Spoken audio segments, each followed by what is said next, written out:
Hola, soy Alexis Argüello Sandoval, desde Sobras Selectas, librería, rodeo de libros, libros que desesperan. Y en esta ocasión, el libro del que principalmente quiero hablarles es este, que es Las Muertas, de Jorge Iván Goitia. El primero que conseguí se lo debo a una amiga, que es Elizabeth Schwimmer. Lo que me trajo fue pues obras de Jorge Iván Goitia, Instrucciones para vivir en México, que es uno de artículos, prácticamente que la gran mayoría se publicaron en el Excelsior, si más bien no me equivoco, este periódico allá en México. Las Muertas es un libro que termina manejando algo. Todo comienza con un grupo de 4 personas, entre los cuales está Serafina, luego está un personaje que es el capitán, que obviamente está vinculado, ¿no?, con el ejército. Luego otro que es el Escalera y otro que es el Valiente, ¿no? Escalera, que es el chofer, digamos, ¿no?, de un coche que está manejando y demás. ¿Y a qué están yendo? O sea, ¿a dónde están yendo? Están yendo a un pueblito y están yendo prácticamente a intimidar, mientras este otro personaje, este otro señor que es, acá está el dato de Simón Corona, una especie de amante anterior de Serafina, cual termina dejándola.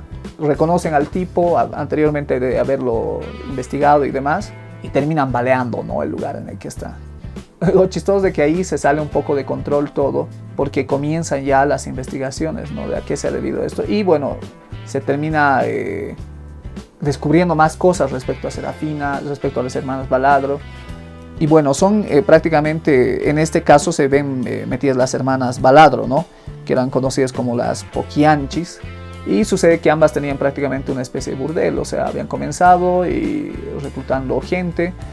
Luego, posteriormente, se abre, digamos, un burdel en un pueblo, comienza a expandirse los burdeles, siguen recopilando niñas a las cuales reclutan como empleadas, entre comillas, es lo que les dicen a las madres, pero las hacen trabajar prácticamente como prostitutas, hasta que hasta que terminan decidiendo abrir un lugar, ¿no? Las Baladro inauguraron el casino del Danzón, que era su, entre comillas, bueno, mejor dicho, entre paréntesis, era el espacio que querían hacer más grande, digamos, ¿no? Era su salto más de inversión más fuerte y demás cosas. Pero ahí ya les comienza a salir mal la cosa. Las Baladro inauguraron el Casino de Danzón en la noche del 15 de septiembre de 1961. Entre los que asistieron a la fiesta estaban el licenciado Canales, secretario particular del gobernador en el estado del Plan de Abajo, y el licenciado Sanabria, secretario particular del gobernador en el estado de Mezcala, el diputado Medrano, un líder ferrocarrilero, y 2 líderes campesinos, el gerente del Banco de Mezcala, sucursal en San Pedro de las Corrientes, varios comerciantes y el dueño de un establo que tenía más de 100 vacas. 2 de los 3 presidentes municipales que habían sido invitados llegaron a las 2 de la mañana. Apenas concluyeron las ceremonias de grito en sus respectivos municipios, etc. Las Baladro habían llegado a la cúspide de su carrera social, pero ellas no lo sabían. Creían que todavía les quedaban muchas cimas por escalar. Otro de los puntos interesantes respecto a Ibargüengoitia es cómo va ascendiendo. Por ejemplo, hay rupturas temporales dentro de esto, ¿no? Se comienza prácticamente por un hecho que es que esta especie de balacera.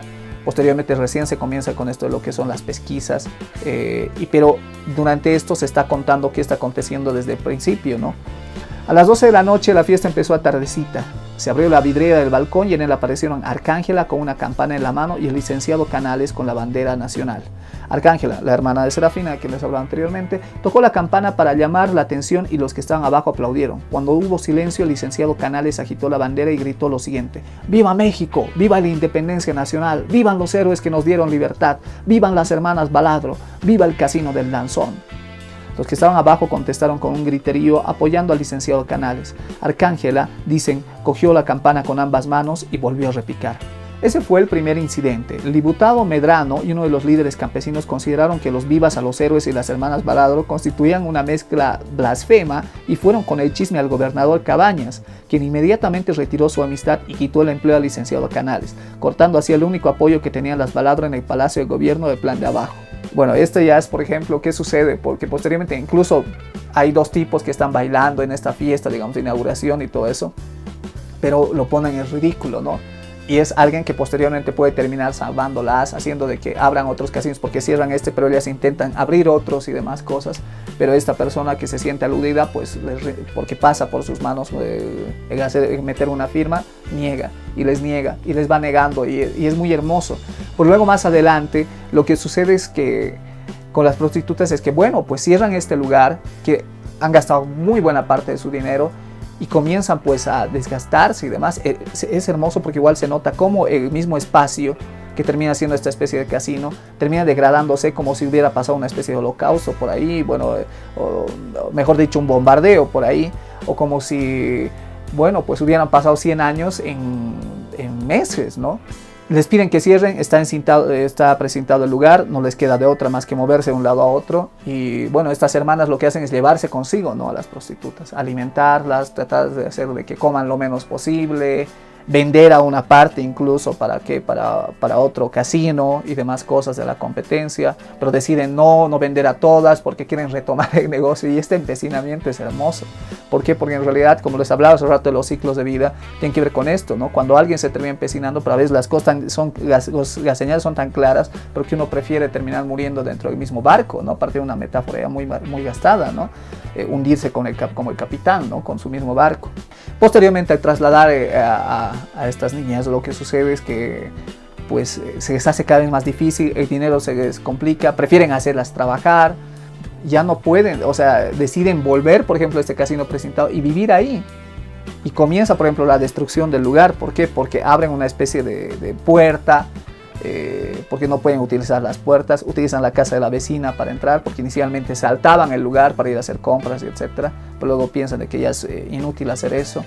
Comienzan a pelear entre las mujeres, precisamente entre las prostitutas, porque comienzan a aparecer robos, comienzan a suceder. Es toda una serie de sucesos acá que, bueno, parten seguro parte de la imaginación de Ibargüengoitia y otras documentadas en base a lo que ha sido el caso. Y lo que sucede es pues que se va desgastando, como les decía, este edificio. E incluso casi al final, porque para encontrar más muertas, porque van matando una por una, así, de forma accidental inicialmente, pero luego ya posterior con hechos como que se tire con escopetas y demás cosas, es que van desapareciendo todas ellas en cierta medida gradualmente. Y al ir desapareciendo ellas, o sea, se pierde cada vez más esta esperanza, por ejemplo, de volver a reabrir este casino o los otros casinos que anteriormente se tenían, ¿no?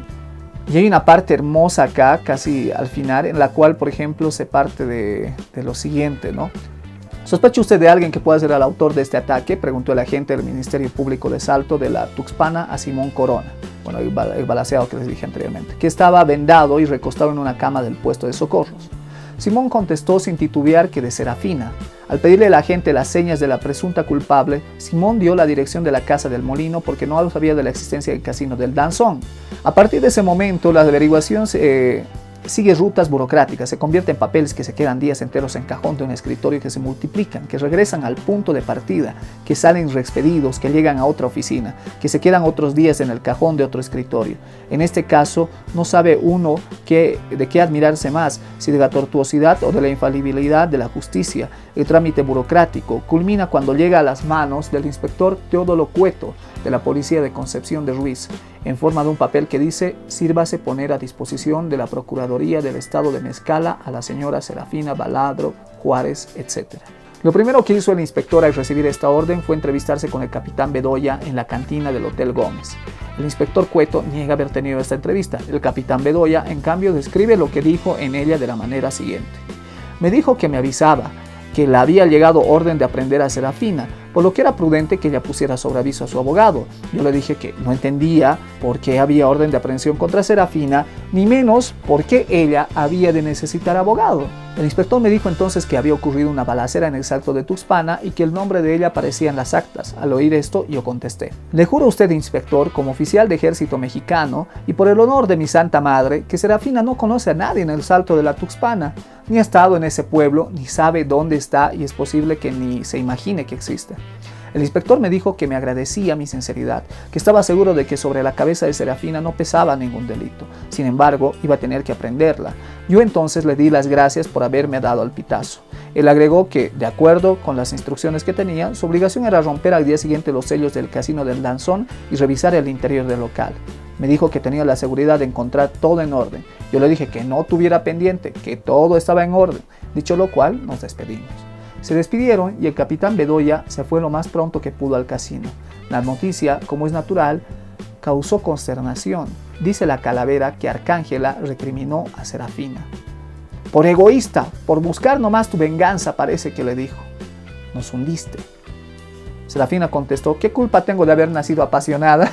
Aquí vuelve, por ejemplo, esa capacidad, como les decía, de Ibargüengoitia, de contarnos, ¿no?, la historia, además de hacer decir y desdecir a cada uno de los personajes dentro del espacio. Es realmente una novela así bastante muy bien construida la de él, partiendo de este hecho triste y justamente igual jugando con eso de lo que es hasta dónde puede llegar la maldad o el empecinamiento, ¿no?, por así decir, de alguien. Bueno, en este caso quizá es más orgullo, ¿no? O sea, porque a ninguna de las hermanas Baladro en este caso les interesa dentro del texto justamente desdecirse, ¿no? Es decir, no, o sea, dejemos de hacer esto, volvamos atrás o dediquémonos al camino de bien, ¿no ve? Y bueno, es eso lo que termina ocurriendo con Ibargüengoitia. Posteriormente, como les digo, o sea, una casa destruida que se vuelve a habitar nuevamente, que van destruyendo, mejor dicho, que se vuelve a habitar, que es este casino. Como cada una de, por ejemplo, las meretrices en este caso terminan muriendo, ¿no? Por ejemplo, Blanca, aquí en la foto esta, indican esto, ¿no? De el orden, quiénes terminan muriendo primero. Blanca murió el 17 de julio, Evelia murió el 14 de septiembre, Felisa, lo mismo. Rosa murió el 15 de enero. Marta no ocupó por el excusado. Esta es muy buena porque es un paréntesis. Quiere meter en venganza porque esta Marta terminaba siendo chismosa. La quiere meter al excusado, pero no termina entrando porque es muy gorda, digamos, ¿no? Y es como termina muriendo prácticamente cada una de ellas, ¿no?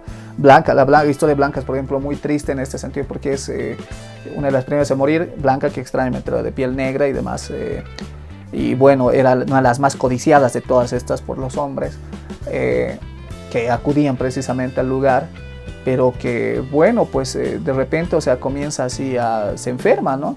Y tratan de curarla, le meten, según un brujo y demás cosas, le piden que le planchen, digamos, con una especie de bayeta sobre el cuerpo y demás, pero lo único que consiguen es, por ejemplo, arrancarle piel. Puta, es una cosa así, que se vean solamente los huesos, o sea, triste, horrible, o sea, como les digo, o sea, jugando con esto de lo que es el humor, ¿no? Y remitiéndonos nuevamente a esta cita, ¿no?, de Ibargüengoitia, que es, yo creo que soy un escritor cómico, pero no soy burlón. La burla supone algo de odio o de crueldad o de desprecio. Y en realidad eso es lo que hace, ¿no? O sea, un verdadero humorista quizá tiene que hacer aquello, que es prácticamente...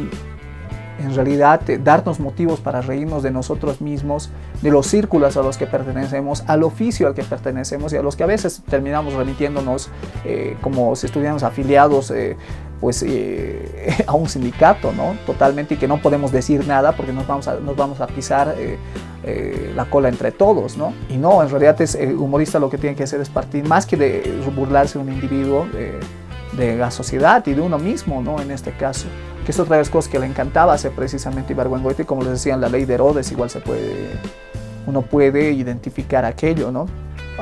Ibargüengoitia tiene una muerte muy trágica. Lo que sucede con él es que está yendo a una especie de charla en Bogotá, en Colombia, mientras estaba escribiendo uno de sus libros. Bueno, pues el avión al despegar tiene una especie de falla y bueno, pues sucede el desastre, ¿no? Hablar de Ibargüengoitia da para una cosa así bastante extensa, pero lo que quiero hacer es en todo caso invitarlos, ¿no?, a leer a este autor. Lo que les digo, o sea, Las Muertas es realmente así, o sea, da cátedra en muchos sentidos respecto a esto, lo que es relatar, narrar. Él precisamente termina manejando, además, o sea, este lenguaje, ¿no?, lo que es el lenguaje coloquial, ¿no?, precisamente de la gente. Y estos entreveros, ¿no?, o sea, como en realidad gente de condiciones, digamos, de estratos sociales muy, muy bajos terminan relacionándose a veces con otras, ¿no? Y en otros muchos lugares donde termina habiendo este tipo de especie de mafia que termina existiendo en base a presión y padrinazgo, ¿no? O sea, no te vamos a hacer daño, pero obviamente aportar, ¿no? Y claro, esto obviamente siempre, como el narcotráfico, como otro tipo de cosas, está pues, si existe es porque el Estado en cierta medida está beneficiado y lo permite igual, ¿no? Y no el Estado en general en sí, sino quienes son parte, digamos, temporalmente del Estado. La ley de Herodes, Relámpagos de Agosto, y es otra que es muy linda que algún rato espero hablar respecto de esta, de instrucciones para vivir en México, las cuales incluso habla de su formación, por qué termina dejando esto, lo que es ingeniería civil. bueno, cómo terminaba haciéndole para tratar de cobrar en algún momento algunos escritos. Esto es lo que es la hospitalidad mexicana, entre otro tipo de cosas, ¿no? Bueno, pero en esta ocasión hablamos de este texto de las muertas.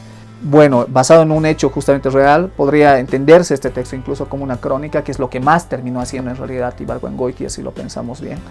Y que, bueno, nos pinta justamente un México que esto terminó ocurriendo, pues, ¿para qué año? Para 1977, ese año en el que saca el texto, ¿no? ¿Cuánto ha cambiado las cosas? Si el humor puede ayudarnos en algo para cambiar la realidad, o cómo entendemos el humor, entonces en este sentido, si nos afecta o no, eso va para cada uno de nosotros, ¿no? Las muertas, Jorge Ibargüengoitia, gracias.